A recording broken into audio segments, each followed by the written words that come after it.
Content warning. This series discusses sexual violence and the murder of a mother of 5. This episode includes references to violence, witness testimony, and the psychological impact of the crime. Listener discretion is advised.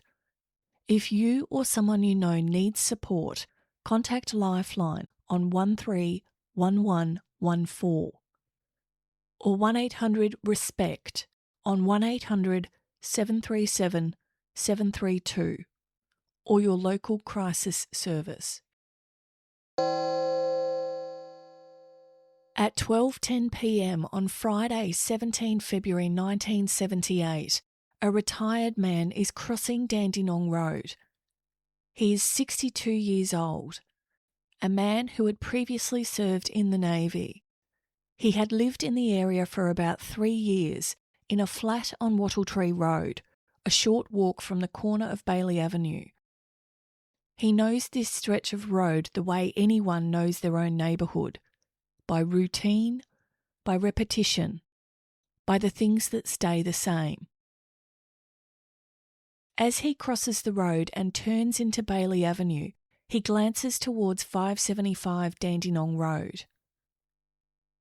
A man is coming through the front gate. The man is wearing a uniform, not work clothes, not civilian clothing, a service uniform, dark trousers, a light blue shirt, and a cap. The retired man who had served in the Navy recognises it immediately. It is the new style RAAF summer dress. The man comes through the gate and stops. He looks back at the house. Then he looks both ways along Dandenong Road. And then he walks away, heading west along Dandenong Road toward Glenferrie Road. The retired man watches him go. In 3 years of living near the property, he has only ever seen a woman and young children there. An adult male in service uniform walking out of the front gate at lunchtime was strange enough to remember. In less than 6 hours, when the news breaks, it will be strange enough to report. In the days and weeks that followed, the lead was strongly pursued through multiple channels. And then, for some reason, it seemed abandoned. What if the best witness in the case was eventually treated as if he had seen nothing at all?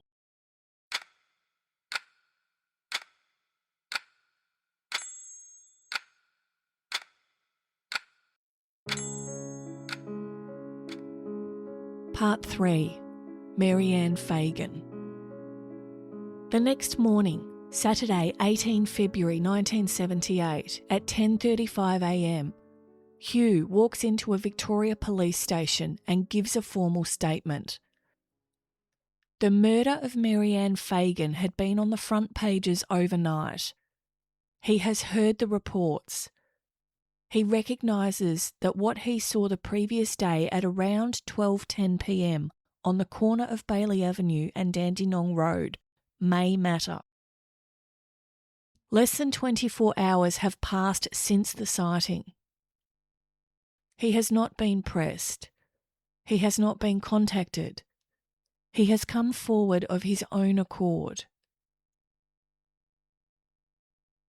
He tells detectives what he saw. A man in Air Force uniform leaving the Fagan property through the front gate at approximately 12:10 p.m. He describes the man as thick-set, approximately 5 feet 7 inches tall, around 35 years of age, clean-shaven, with mousy-coloured hair. The man was wearing a cap. He was not carrying anything.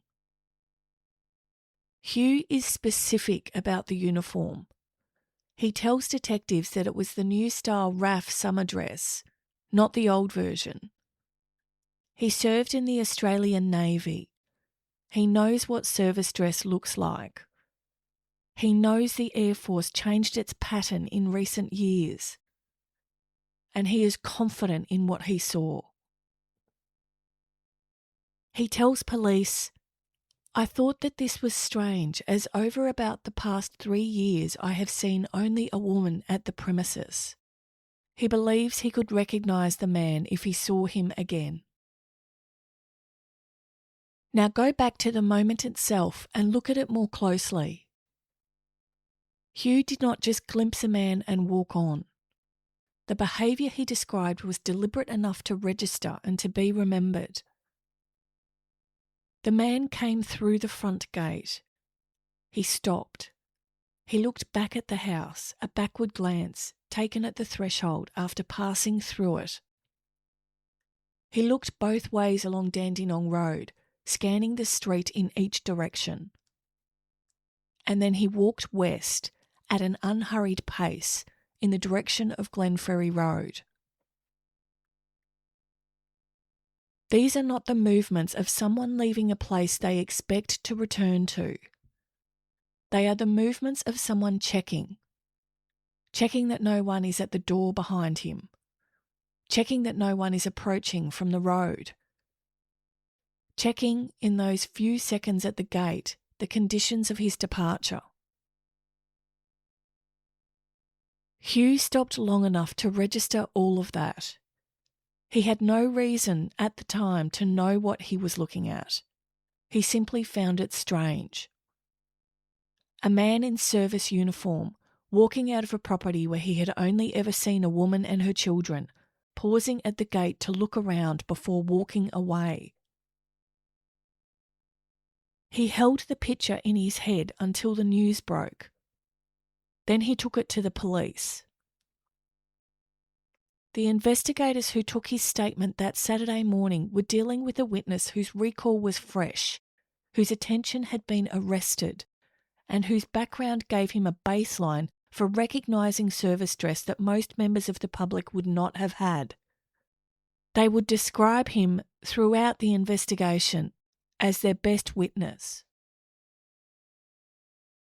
A man in military-style uniform did not blend into suburban Melbourne in 1978 the way high-visibility workwear might today. Uniforms attracted attention, especially in a residential street, especially at lunchtime, especially outside a house where, according to neighbours, only a woman and children were normally seen. That visibility is part of what makes the witness account and the silence that has followed so striking. The timing of the sighting places it within a narrow window. Between 10:30 a.m. and 11 a.m. on the morning of the murder, Mary Anne had spoken to her husband on the telephone. Collins had rung her from the base. He would later tell police she sounded quite normal. She mentioned nothing unusual. She was not expecting anyone. That call places her alive at some point between 10:30 a.m. and 11 a.m. The hair dye process she was in the middle of takes between 30 and 45 minutes from application to washout. By 12:10 p.m, when Hugh sees a man walking out of her front gate, that process has been running for some time. The window between her husband's phone call and Hugh's sighting is approximately 70 minutes. Whatever happened inside 575 Dandenong Road happened in that 70 minutes. While that 70 minutes passed in Armidale, Collins Fagan was at Tottenham. He was the commanding officer of the No. 1 Stores Depot. He had been at the base since the previous evening, having stayed over after a mess function. His morning was administrative, the routine command duties of a group captain running a logistics facility. There was no reason for him to feel anything was wrong. He would later tell investigators he rang his wife twice a day, every day, when he was at the base. The morning of 17 February was no different. By his own account, she sounded normal. She always sounded normal. And the call ended without incident. He returned to his office. He continued his work. The next call he would take about his wife would come 4 hours later, from his 15-year-old son, from a phone box on Dandenong Road. The boy would be ringing because the children couldn't get in the house and the baby was crying inside. By that point, the man Hugh had seen at the gate would have been gone for nearly 4 hours. 2 weeks later, on the 2nd of March 1978, a second witness comes forward. Doug is a 27-year-old computer programmer. He has just bought a car, a transaction with a dated receipt and registration paperwork, and he is reading newspaper coverage of the Fagan case when he realises something. On the day of the murder, while driving home from collecting the new car, he had picked up a hitchhiker on Dandenong Road. The hitchhiker had been wearing a uniform. He gives his statement to police that day. He has the date pinned to a vehicle purchase that left a paper trail. His account is this. At approximately 12:45 p.m. on Friday 17 February, he was driving west along Dandenong Road. As he approached the intersection with Hawthorne Road, approximately 1.5 to 2 kilometres west of Bailey Avenue, he saw a man running across the road from the central plantation to the southern side. The man was signalling for a lift. Doug stopped. The man got in. Doug asked where he was going. The man said, into the city. Doug told him he wasn't going that far. The man said, anywhere. Anywhere. Not a destination. Not a suburb. Not a street. Not a building. Anywhere. A man who needed transportation more than he needed direction. Doug tried to make conversation. The man wouldn't speak. He looked away when Doug turned toward him. He wouldn't meet his eye. He gave nothing. Doug would later describe the man as appearing not normal, not threatening, not aggressive, just not right, withdrawn, disconnected. The man was wearing a blue military uniform, a dark peaked cap, a woven belt. He was fairly neat. Doug did not see any bloodstains. There was nothing that would immediately suggest violence. The man got out of the car just short of the Williams Road intersection, approximately 3 to 4 kilometres west of where Doug had picked him up. Not at a house. Not at a shop. Not at any identifiable destination. He simply got out and was gone. Place the two sightings side by side. At approximately 12:10 p.m, Hugh sees a man in RAAF-style uniform leaving the Fagan property through the front gate, walking west along Dandenong Road. At approximately 12:45 p.m, 35 minutes later, Doug encounters a man in blue military uniform running across Dandenong Road, roughly 1.5 to 2 kilometres further along, in the same direction. The two witnesses do not know each other. They have no connection to the council workers and no connection to the Fagan family. Their statements are taken at different times by different officers on different days. Nothing in the available material suggests any contact between them. The direction of travel is consistent. The uniform identification is consistent. The timing, 35 minutes to cover 1.5 to 2 kilometres, works out to roughly normal walking pace. For two unrelated witnesses to converge on this kind of alignment by accident would require a significant coincidence. The simpler explanation is that they saw the same man. And consider the corner itself. The intersection of Bailey Avenue and Dandenong Road on a Friday morning in February 1978 was not a quiet corner. 3 council workers were on or near the worksite for most of the morning. Cars passed in both directions on Dandenong Road, one of the main arteries through the southeastern suburbs. Neighbours came and went. In the middle of all of that activity, 2 people, and only 2, saw the man in uniform. One at the gate. One on the road 35 minutes later.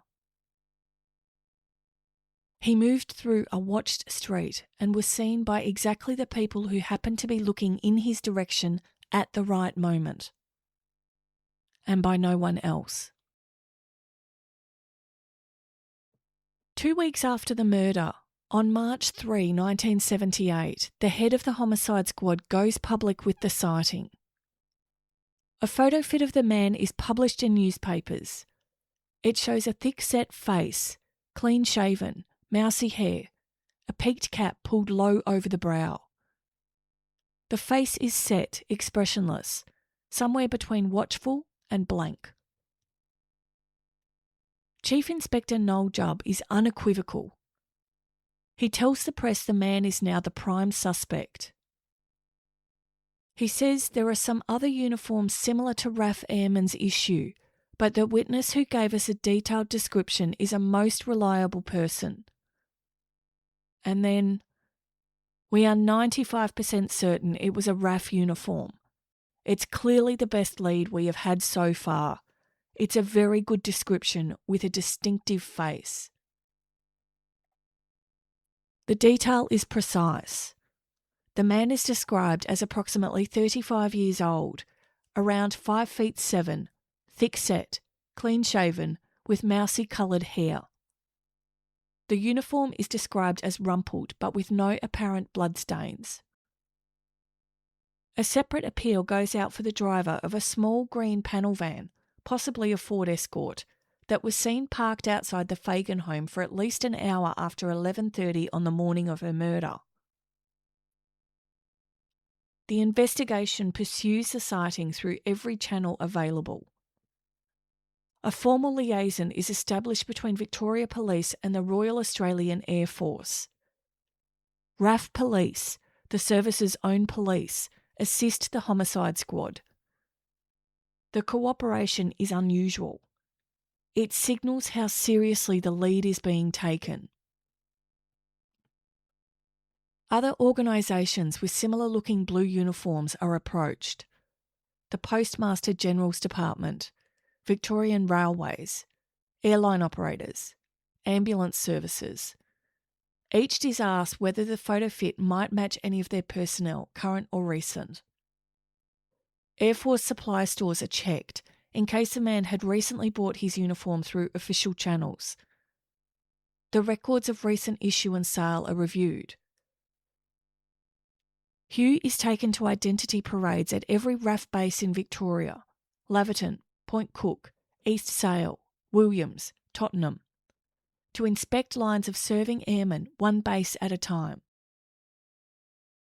He is asked to walk past each line, to look, to consider, to say if any of the men in front of him was the man at the gate.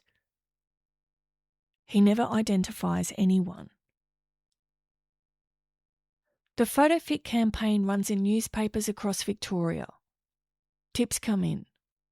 None of them resolves to a name.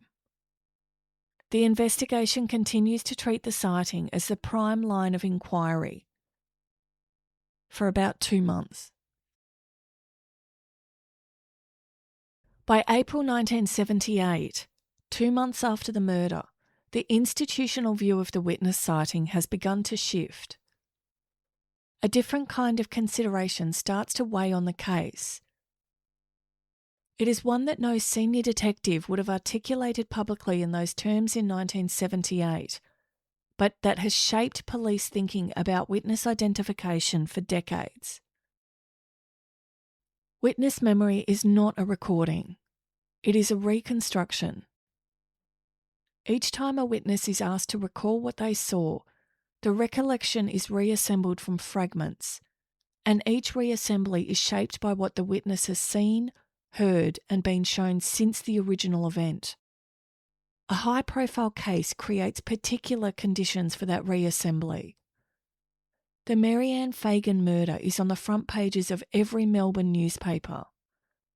The photofit has been published. Hugh has attended identity parades at multiple RAAF bases. Each parade is an opportunity for his memory to absorb new context, the faces he has been asked to compare, the men he has been asked to look at, the framing of the questions detectives have asked him. None of this means the witness was wrong.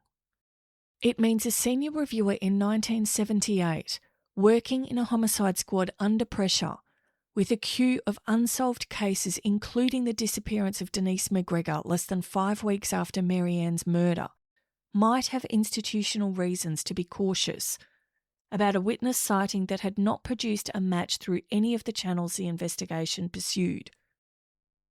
In April 1978, the homicide squad changed hands. A new head of homicide took over the case. He appears not to have been persuaded by that uniform sighting. Within weeks of his arrival, the focus of the investigation shifted. The RAAF parades wound down. The photofit campaign quieted. Resources moved elsewhere. The man at the gate, the prime suspect Chief Inspector Jubb had once called the best lead they had, was, in the institutional view that began to take hold, almost certainly nobody. The reasoning that sat behind that view was articulated publicly 23 years later. In December 2001, when the case was reopened in the hope that DNA technology might finally produce a result, it was reported by people connected to the investigation that the original investigation, in their view, sidetracked from day one. Asked to explain, the response was that the investigation came to the conclusion very quickly that the supposed sighting was almost certainly the husband on a different day. All the evidence was that Mrs. Fagan was a very moral woman, and there was no reason it would be anybody else at the house. Almost certainly the husband on a different day. That is the institutional view that came to dominate this case. Not that the witness was wrong about what he saw, but that the sighting itself was a phantom, a misremembered glimpse of Collins Fagan on some other day, transposed in the witness's reassembled memory into the morning of his wife's murder. That position remained the institutional position when the case was reopened in 2001. It remained the position when the cold case unit took over. It is the view that explains why, by April 1978, the homicide squad had stopped looking at RAAF servicemen and started looking somewhere else. The chief inspector who first ran the case had called the man in uniform the best lead we have so far. 2 months later, that view was dismissed as almost certainly the husband on a different day. Between those two views, the investigation moved on. The man Hugh saw at the gate, whoever he was never identified. He has never come forward. The photofit produced nothing. The Victorian RAAF parades produced nothing. The supply store checks produced nothing. And by April 1978, the homicide squad had moved toward what the police then treated as a better lead.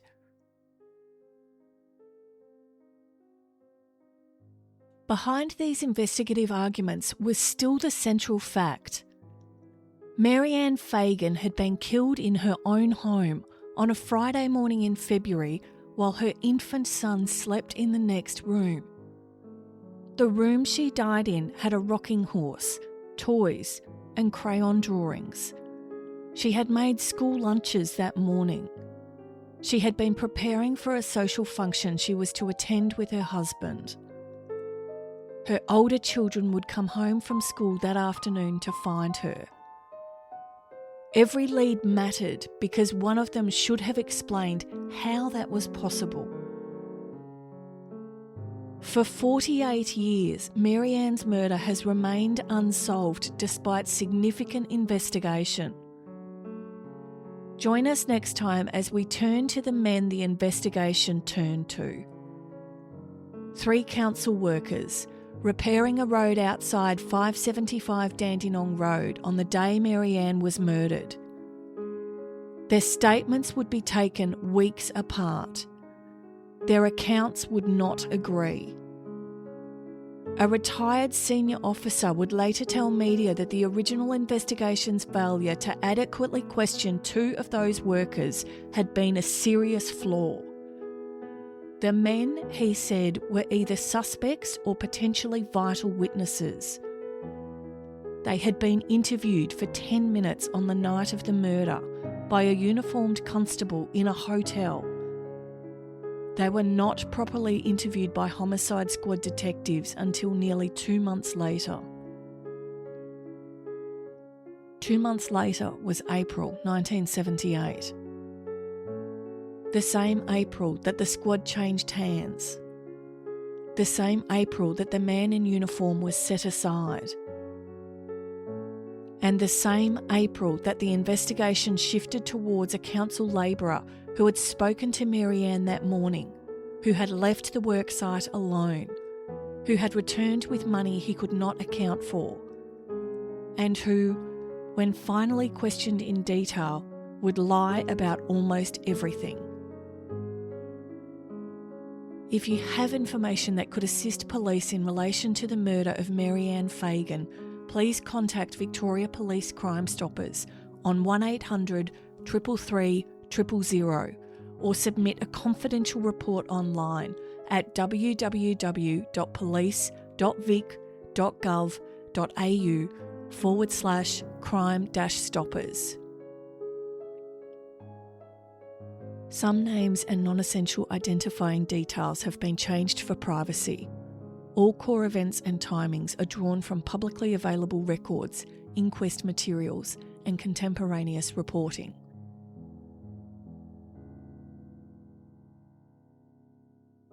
Unsolved, unforgotten, unfinished.